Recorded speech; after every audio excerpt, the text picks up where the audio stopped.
Ini agak mengulang yang tadi. Manusia ini utuh dan kamil ketika jati dirinya sebagai wakil Tuhan, khalifah Tuhan, dan rohnya Tuhan dalam dirinya ditemukan, sekaligus dia menyadari dirinya sebagai mikrokosmos. Jadi manusialah yang bisa menjelajah ke semua alam. Nanti kalau belajar Ibnu Arabi, alam itu ada banyak. Kamu kan ngertinya cuma alam dunia ini sama besok alam akhirat. Kalau di Ibnu Arabi banyak. Nanti ajaran Ibnu Arabi ini diserap oleh beberapa filosof Nusantara, misalnya Hamzah Fansuri, Syekh Siti Jenar, dan kawan-kawan. Nanti lahir tentang alam ini ada martabat 7. Martabat 7 itu ahadiyah, wahdah, wahidiyah. Nanti terus ada alam arwah, ada alam misal, ada alam ajsam, ada alam insan. Manusia ada di alam ke-7, alam insan. Itu namanya martabat 7. Inspirasinya dari Ibnu Arabi. Jadi alam ini tidak cuma 1 dimensi, apa 2, apa 3 dimensi. Tapi dia punya 7 dimensi. Yang paling tinggi ahadiyah. Manusia bisa nyampe makom ahadiyah kalau atribut-atribut fisiknya dia tinggalkan. Ahadiyah itu fase ketika Tuhan dalam kondisi negasi. Negasi itu tidak bisa dijelaskan. Satu-satunya cara untuk menjelaskan pakai kata-kata tidak. Jadi tidak begini, tidak begitu. Tidak A, tidak B, tidak C, tidak D. Kalau dijelaskan pakai statement positif, pasti salah. Itu makom ahadiyah, level paling tinggi. Ini yang laisa kamislihi syai'un, tidak bisa dikenali. Tuhan yang sejati dalam hakikat kediriannya. Kamu gambarkan kayak gimana pun bukan itu. Itu makom ahadiyah. Tapi kan terus Allah bilang, aku ingin dikenali. Kuntu kanzan mahfiyan fa uridu an u'rofa. Aku ini khazanah tersembunyi, maka aku ingin dikenali. Dari situ Allah menciptakan makhluk. Nah, level pertama yang disebut hakikat Muhammadiyah tadi ada di dunia kedua, dunia wahdah. Kemudian limpahan dari wahdah, ya realitas ini, alam semesta dan seisinya ini, dunia wahidiyah. Sudah ada zat, sudah ada sifat, meskipun belum terinci. Baru nanti masuk ke level-level di bawahnya. Ada alam arwah, alam ajsam, alam insan, dan seterusnya. Kapan-kapan kalau kita ngomong filosof Sufi Nusantara, kita bahas itu. Ronggo Warsito juga menyinggung itu dalam serat Hidayat Jati. Oke, itu bau Ibnu Arabinya kuat. Jadi arahnya ke manusia sebagai insan kamil. Oke, terus simbolnya insan kamil itu Adam. Ya, jadi kenapa Adam? Ya kalau ingin ngerti manusia yang original kan Adam. Adam itu di jasmaninya diciptakan dalam citra alam, rohaninya diciptakan dalam citra Tuhan. Kalau dalam bahasa lain, Tuhan itu meringkas semua ciptaannya dalam manusia. Dalam dirimu ada alam semesta, ada malaikat, bahkan mungkin ada jin, ada setan. Bisa. Manusia bisa kayak setan, bisa kayak jin, bisa kayak malaikat, bisa kayak alam semesta. Kamu bisa kayak hewan, bisa kayak tumbuhan. Karena Allah meringkas semua ciptaannya dalam makhluk yang namanya manusia. Bahkan dirinya sendiri ditiupkan ke dalamnya. Jadi itulah hakikatnya manusia. Oke. Dalam citranya itu seperti apa sih Pak? Wa khalaqa Adam ala suratihi. Apa sih maksudnya manusia diciptakan dalam citra? Kamu kan bingung dengan kata-kata citra itu.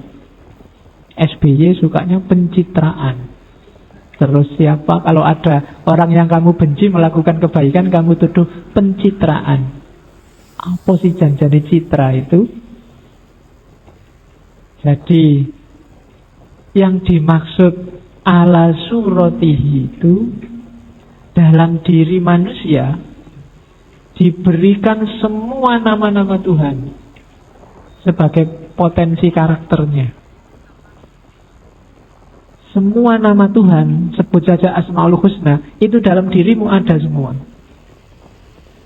Rahman, Rahim, bahkan Khalik, Musawwir, Ra'uf, dan seterusnya itu. Kamu punya semua karakter itu.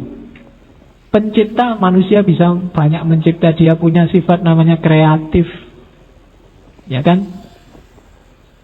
Sampai lahir gelas, lahir teh. Ini kan pencipta. Binatang, hewan tidak ada yang kreatif. Sejak dulu kalau minum ya nyari air, nyari sungai, nyari hujan. Ayam, kambing nggak pernah punya ide bikin teh yuk, bikin kopi yuk, tidak ada. Pokoknya air ya diminum aja. Dia nggak bisa kreatif. Manusia punya, dia punya sifat mencipta sebagaimana Allah. Manusia juga bisa menyiksa sebagaimana Allah. Dalam sejarah banyak kan manusia yang punya karakter menyiksa. Ketika porsi dan proporsinya nggak pas, dia jadi kejahatan. Kalau pas, dia diperbolehkan. Ya dalam konteks tertentu kan kadang dibutuhkan kesulitan-kesulitan, keruwetan-keruwetan demi harmoni. Itu ada karakter-karakter Allah yang di situ dimiliki manusia. Jadi penyayang, kita punya sifat sayang. Rahman Rahim, kasih sayang yang mendalam dan meluas. Allah punya sifat Ghafurur Rahim, kita juga punya. Meskipun sekarang umat Islam susah memaafkan, tapi kita punya sifat memaafkan itu. Jangan lupa. Maka banyak sufi bilang li utami makarimal akhlak, sebagaimana hadis Nabi itu adalah takholak bi akhlakillah. Berakhlak dengan akhlak Allah. Apa bisa Pak? Bisa. Kenapa? Karena dulu Allah menciptakan kita ala suratihi, sesuai gambarnya Allah. Gambarnya Allah itu ya mestinya bukan gambar fisik. Wong Allah bukan fisik. Gambaran batin. Gambaran mental, gambaran ruhani. Dan kalau itu mental dan ruhani kan ya nama-nama Allah minimal yang 99 itu kita punya. Itulah maksud dan Allah dan Tuhan menciptakan Adam ala suratihi, sesuai citranya, bukan fisiknya. Makanya ketika orang mencapai puncak kan ada hadis, kalau dia mendengarkan, aku jadi pendengarannya, bukan aku jadi telinganya. Jadi daya mendengar, kependengaran, kepenglihatan, itu Allah. Mata ini ketika ruh tidak ada gunanya. Jadi telinga, kalau ruh nggak ada juga tidak ada gunanya. Dia kayak komputer tapi tidak ada softwarenya, nggak ada gunanya. Semahal apapun komputermu, hardwaremu, kalau softwarenya nggak ada, tidak operatif. Secakep apapun orang, kalau isinya nggak ada, ruhnya nggak ada, kamu lari. Kalau nggak percaya cobalah. Berarti kuncinya apa? Keywordnya kita sebagai manusia itu ya suratu Adam, suratullah dalam diri Adam itu. Ruhnya. Jasad itu cuma kendaraan kita. Materi itu cuma media. Dia alat, bukan tujuan.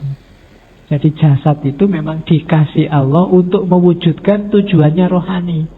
Bukan berarti jasad itu tidak penting, ya penting. Karena kalau kita roh saja juga tidak bisa jadi khalifah.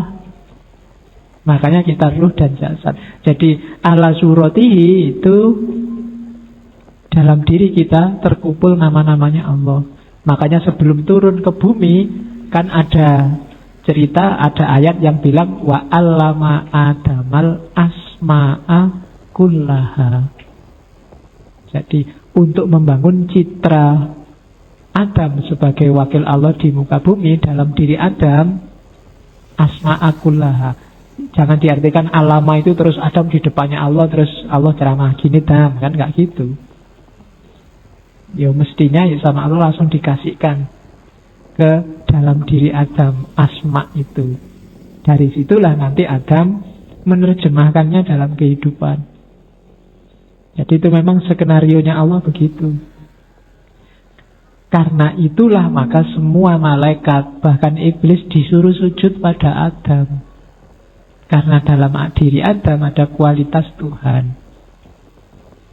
Oke, makanya kalau iblisnya mau ngeyel, dadak debat, kan aku maunya hanya sujud pada Allah. Itu bisa dijawab, enggak, kamu gak tak suruh sujud pada Adam yang tanah. Tapi kualitas Adam yang dalam dirinya ada nama-nama Allah, yang semuanya harus tunduk pada keagungan nama-nama Allah. Jadi itu katanya Ibnu Arabi nanti simbolnya insan kamil itu Adam. Berarti insan kamil itu manusia yang kembali ke fitrahnya sebagai tajallinya Allah melalui nama-namanya.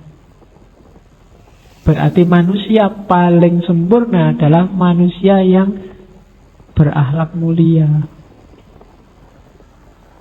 Bukan manusia yang semata-mata paling banyak ibadahnya. Ibadah yang tidak ngefek ke akhlak, tidak ada nilainya. Sholat yang tidak tanha anil fahsya wal mungkar, tidak ada nilainya. Apalagi sholat dipakai sebagai jalan untuk bikin susah orang, karena kamu bikin macet jalan. Ya, lah ya kan? Jadi aneh sekarang sholat kok baunya politik, sholat kok baunya, dan sholat jadi jalan kemungkaran, tidak bisa. Haji itu jalan untuk egalitarian, manusia diajari oleh Allah untuk merasa dirinya setara dengan yang lain, itu lewat haji. Maka tidak boleh pulang haji kok malah merasa lebih tinggi dari yang lain, karena dia sudah haji, yang lain belum. Itu berarti pelajarannya gagal. Karena pelajaran haji adalah pelajaran egalitarianisme. Kalau zakat itu pelajaran tazkiyatul mal, membersihkan harta. Targetnya apa? Jiwa yang tidak terikat, tidak jatuh cinta pada dunia, pada harta. Kalau kamu zakatnya utuh, zakat malnya, zakat fitrahnya beres, tapi jiwamu sangat terikat oleh duniamu, oleh hartamu, berarti targetnya zakat gagal, visinya zakat gagal. Sama kayak kamu sholatnya lengkap, tapi curangnya juga lengkap, korupsinya juga lengkap. Itu sholat yang tidak ada gunanya. Ada sholat yang malah bikin kamu masuk neraka. Kalau surat Al-Ma'un itu kan, alladzina yura'una, orang yang sholat tapi pamer, tidak masuk surga, malah fawailul lil musallin, kamu masuk neraka wail.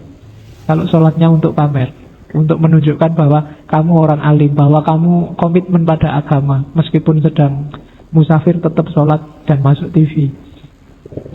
Itu loh ya, itu kalau ada nuansa biar yang lain tahu betapa kita ini membela, itu berarti riya. Jadi hati-hati menata hatinya ya. Jadi bukan dilarang, cuma saling menjaga, saling mengingatkan. Jadi itu insan kamil. Kuncinya ada pada akhlak.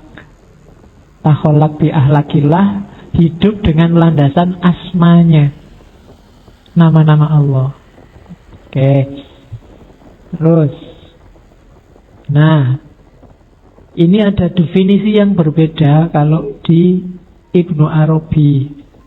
Selama ini kita memahami khalifah itu Allah di sana, kita di sini, alam semesta di sini.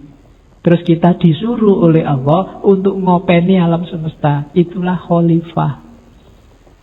Katanya Ibnu Arabi tidak begitu. Kalau modelnya Allah di sana, aku di sini, alam di sana, itu kan berarti aku yang hadir di alam, Allah tidak hadir, dia ada di sana. Aku di bumi ini mewakili Allah, ngurusi alam. Padahal Allah itu kan ya selalu ada di sekitar kita terus. Ngapain butuh diwakili? Kalau maknanya khalifah itu diwakili kan harusnya Allah tidak ada sekarang. Kita yang mewakili jadi Allah sekarang di dunia ini. Maksudnya khalifah itu bukan di situ, katanya Ibnu Arabi. Khalifah itu pengganti. Pengganti dalam arti apa? Kitalah yang paling mirip dengan Allah di antara semua makhluk lainnya. Jadi khalifatullah fil ardi adalah makhluk yang paling dekat karakternya dengan Allah di muka bumi. Maka ketika kamu nanti takholak bi ahlakillah, itulah jati dirimu yang sejati. Kalau kamu tidak melakukan itu di muka bumi, berarti kamu sedang mendistorsi hakikatmu sebagai manusia. Jadi rumusannya begitu. Karena awas salah, katanya Ibnu Arabi. Kayak Barat kan merasa kitalah yang menguasai dunia, alam semesta, mari kita taklukkan, kita tundukkan semuanya di bawah kekuasaan kita. Akhirnya diperas habis-habisan alam, kita nanti bingung sekian ratus tahun ke depan sumber daya habis. Itu salah memposisikan makna khalifah. Jadi khalifah itu penggantinya Allah. Bukan berarti Allah tidak hadir. Allah itu selalu hadir. Cuma kitalah yang paling dekat, paling mirip dengan Allah. Sehingga kekamilan kita, kesempurnaan kita sebagai insan adalah ketika kita semakin mirip dengan Allah. Maka insan kamil adalah orang yang mirip, orang yang karakternya adalah karakter ketuhanan. Hidupnya mencerminkan asma'nya Allah, nama-namanya Allah. Oke. Jadi itu makna insan kamil sebagai khalifah. Terus ada lagi sekarang. Insan kamil tadi sebagai mikrokosmos. Mikrokosmos itu positioningnya, kalau dalam dirimu ini kan tadi saya bilang, kuncinya dirimu kan di roh. Sama, alam semesta ini kuncinya ada di manusia. Posisinya manusia yang mikrokosmos di depan makrokosmos itu sama kayak posisinya roh dalam diri manusia. Jadi insan kamil inilah yang menjamin bumi ini, dunia ini masih hidup. Kalau tidak ada lagi insan kamil, semuanya isinya binatang, setan, itulah saatnya kiamat. Kenapa? Tidak ada ruhnya lagi sudah. Makanya ada hadis, selama masih disebut nama Allah, berarti masih ada orang yang berperilaku sebagai insan kamil, berakhlak dengan akhlaknya Allah. Kiamat tidak akan terjadi.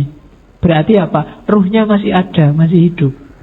Tapi begitu insan kamilnya tidak ada, ruhnya hilang. Jadi itulah posisinya manusia. Jadi manusia itu penting. Maka kamu jangan nakal-nakal, nanti kiamatnya cepat.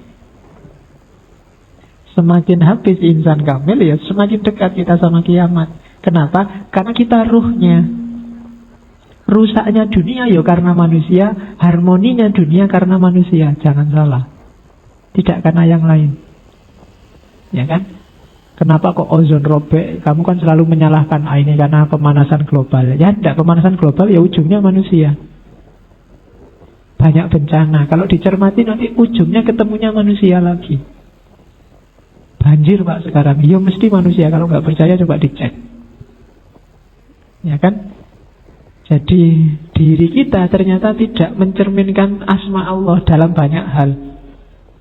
Kenapa umat Islam kok susah ya diajak kebersihan? Kenapa susah diajak tertib? Kenapa susah diajak harmonis? Ya karena itu tadi, kita melupakan hakikat keinsan kamilan kita. Jadi jadilah manusia yang sejati, yang utuh. Jadilah insan kamil, biar umurnya dunia ini masih lama. Kalau enggak, begitu kita kehabisan stok insan kamil, yang tersisa berarti tinggal ya al-insan al-hayawan. Makanya ada hadis yang bilang generasi yang mengalami kiamat adalah sejelek-jeleknya generasi. Karena apa? Di era kiamat berarti sudah tidak ada lagi insan kamil, nggak ada lagi orang yang dekat sama Allah, nggak ada lagi yang mentasarufkan nama-nama Allah dalam kehidupannya. Jadi insan kamil itu khalifah dan sekaligus mikrokosmos. Dia cerminan citranya Allah di muka bumi dan dia kunci dari ketertiban dunia dan kehidupannya. Posisinya kayak roh di atas jasad. Dan alam semesta ini kan memang disediakan oleh Allah untuk manusia, untuk rohnya, untuk intinya. Maka kamu gak perlu sungkan-sungkan, Pak saya mau membelai ayam Pak, tapi kok kasihan ya. Tidak apa-apa kalau memang butuh itu, tidak dosa, diperbolehkan sama Allah. Kamu korban, ada yang beleh besar-besaran sapi, kambing, terus kamu wah ini pembantaian besar-besaran. Ya kalau memang diperlukan, dibutuhkan, tidak apa-apa. Jadi karena alam ini untuk kita, cuma hati-hati itu tadi, jangan berlebihan juga jangan kekurangan. Berlebihan akibatnya harmoninya rusak. Kalau harmoni, biasanya kalau sudah berlebihan apa kekurangan, itu yang bunyi sudah kebinatangan, bukan lagi kekamilan. Jadi ditugas kita sebagai manusia untuk mewujudkan amanah dari Allah sebagai mikrokosmos dan sebagai khalifah. Terus kalau di Futuhat diibaratkan manusia dan alam itu kayak apa ya? Alam ini kayak harta bendanya Allah, manusia ini kayak segelnya, kayak gemboknya atau stempelnya lah kalau hari ini. Jadi mutiaranya, isinya alam semesta kalau itu dianggap mutiara, stempelnya yang menjaga barang ini jadi kunci. Selama kuncinya ada, barangnya aman. Tapi kalau kuncinya nggak ada, habis. Itu kenapa begitu insan kamil tidak ada, kiamat. Sama kayak kamu punya peti, isinya barang-barang berharga, gemboknya hilang. Wassalam. Wong kadang-kadang gemboknya ada aja dicongkel, apalagi gemboknya hilang. Dan insan kamil itu gemboknya ini tadi yang mengamankan. Dunia ini khazanahnya Allah, alam semesta khazanah Allah. Gembok ini kan mewakili kehadiran yang punya peti, yang punya barang. Dengan adanya gembok, barangnya aman. Itulah kenapa manusia disebut khalifah. Jadi manusia jadi wakilnya Allah. Dengan adanya manusia yang mewakili Allah, alam semesta aman. Dengan adanya gemboknya yang mengamankan barang, isinya aman.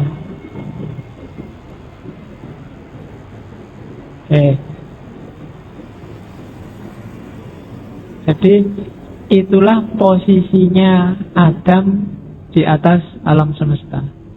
Posisinya manusia di atas alam semesta. Oke ya. Jadi jangan malah kontraproduktif. Kontraproduktif itu gemboknya malah ngerusak isinya. Itu yang banyak terjadi hari ini. Harusnya mengamankan malah merusak. Itu manusia. Oke. Ya contohnya banyak. Tinggal kamu cari sekelilingmu. Yang harusnya bikin aman malah bikin kacau. Akibatnya apa? Ya rasakan sendiri. Ketika yang di dalam rusak, ya otomatis gemboknya juga tidak selamat. Kalau yang di dalam karatan, gemboknya juga akan ikut karatan. Jadi itu hubungan Adam sama alam semesta. Nah, jalannya sekarang. Tadi baru definisinya. Oke. Kita ngaji sak jam sudah ya. Ibnu Arabi nulisnya ratusan halaman. Futuhat itu 560 bab. Futuhat Makkiyah 6 pasal. 6 pasal itu pasal makrifat, muamalah, ahwal, makomat, kemudian munazalah, kemudian manzilah 6. Manazil, munazalah ya 6. Jadi itu futuhat 6 pasal. Ngapal ke pasalnya gampang, cuma 6. Kamu ngapal ke babnya 560. Itu pening. Nanti kita cuplik satu bab di bagian akhir tentang karakter wali. Jadi insan kamil ini, kita bisa nyampe ke makom insan kamil jalurnya 2. Yang pertama adalah izin Allah, pertolongan Allah. Yang kedua, usaha kita sendiri.